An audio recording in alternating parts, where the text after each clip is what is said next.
ఇవాళ తెలంగాణ రాష్ట్ర వ్యాప్తంగా ఉన్నటువంటి బీసీ బిడ్డలందరూ కూడా తమకు రిజర్వేషన్ కావాలని డిమాండ్ చేస్తున్న విషయం మీకు తెలిసిందే.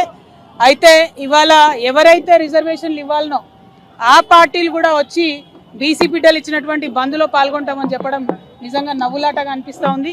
ఇవ్వాల్సినటువంటి భారతీయ జనతా పార్టీ, దొంగ జీవోలు ఇచ్చిన మోసం చేసినటువంటి కాంగ్రెస్ పార్టీ, వీళ్ళు కూడా బంద్లో మేము పాల్గొంటా ఉన్నామంటే చాలా దారుణంగా ఉంది. హంతకుడే నివాళులు అర్పించినట్టుగా అనిపిస్తూ ఉంది.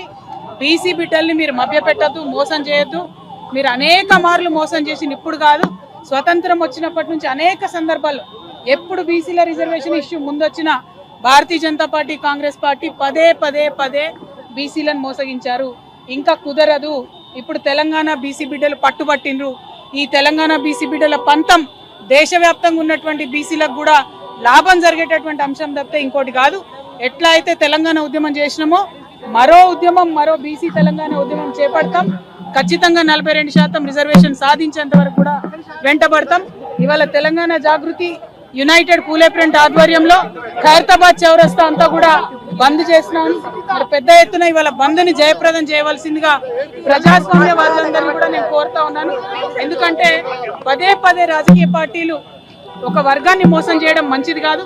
ఈ మోసాన్ని ఎండగడుతూ ఇవాళ బంద్ చేస్తున్నారు. కాబట్టి అందరం కూడా మద్దతు ఇవ్వాలని చెప్పి ప్రజాస్వామ్యవాదులందరినీ కూడా నేను కోరుతా ఉన్నాను.